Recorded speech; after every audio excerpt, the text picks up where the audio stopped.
যে মানুষটা 4 বছর আগে থেকে পাগল, সে কিভাবে রাজনীতি করবে আর দলীয় বলতে কি? ও তো নিজের পরনের কাপড়ে ওর মাঝে মাঝে থাকতো না, তাহলে সে দলীয় করবে কি?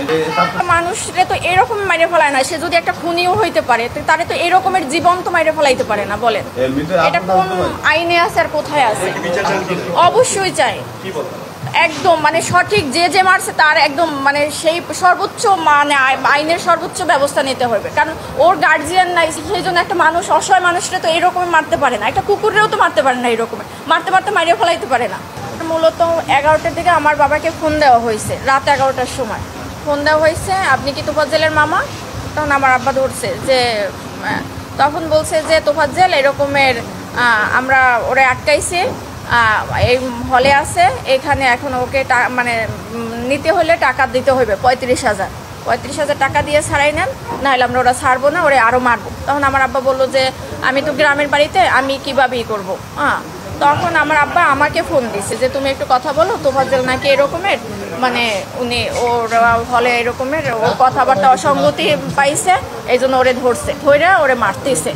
তখন আমি ওই লোককে ফোন দিছি যে ভাই এরকম আমি তোফাজ্জেলের মামাতো বোন, ওরে কেন মারতেছে? তো বলতেছে যে ও আমাদের হলে ঢুকছে বা করছে। তা আমি বলছি যে ভাই দেখেন, ও পাগল মানুষ, ও যদি কোনো একটা অন্যায় করে তাহলে ও আপনারা প্রশাসনের কাছে দেন, কিন্তু ওরে মাইরেন না।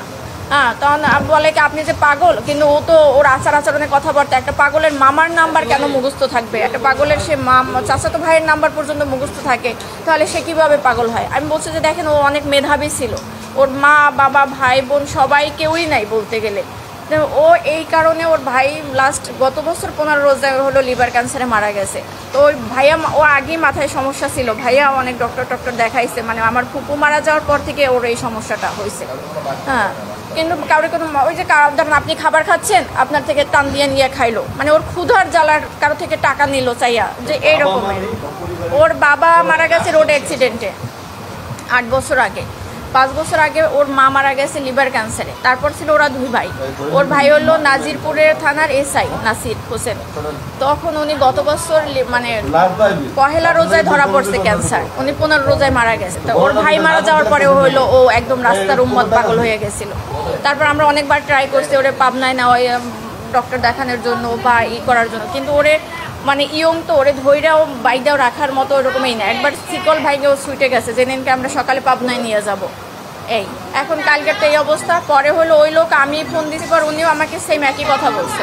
যে মানুষটা 4 বছর আগে থেকে পাগল, সে কিভাবে রাজনীতি করবে আর দলীয় বলতে কি? ও তো নিজের পরনের কাপড়ে ওর মাঝে মাঝে থাকতো না, তাহলে সে দলীয় করবে কি? মানুষরে তো এরকম মাইরে ফেলায় না। সে যদি একটা খুনিও হইতে পারে, তারে তো এরকমের জীবন তো মাইরে ফেলাইতে পারে না। বলেন এটা কোন আইনে আছে আর কোথায় আছে? অবশ্যই চাই, একদম সঠিক যে মারছে তার একদম সেই সর্বোচ্চ আইনের সর্বোচ্চ ব্যবস্থা নিতে হবে। কারণ ওর গার্জিয়ান নাই, সেই জন্য একটা মানুষ, অসহায় মানুষরা তো এরকম মারতে পারে না। একটা কুকুরেও তো মারতে পারে না, এরকম মারতে মারিয়ে ফেলাইতে পারে না। মারছে, তারপর আবার ভাত খাওয়াইছে, এরপর আবার মারছে, আবার খাওয়াইছে। তো এটা কোন ইসে আছে? সে যদি কোনো একটা অন্যায় করতে পারে বা ওর কথার অসঙ্গতি দেখায় তো তারা সন্দেহ করছে, তাহলে তাকে থানায় দিয়ে দিত। তারে 3-4 ঘন্টা মাইরা তারপর আবার থানায় একটা হসপিটালে ভর্তি করায় নাই, তাকে হসপিটালের বাইরে রেখে গেছে মৃত অবস্থায়। এটা কোন বিবেকে করছে? বা এটা কোনো তো হইতে পারে না।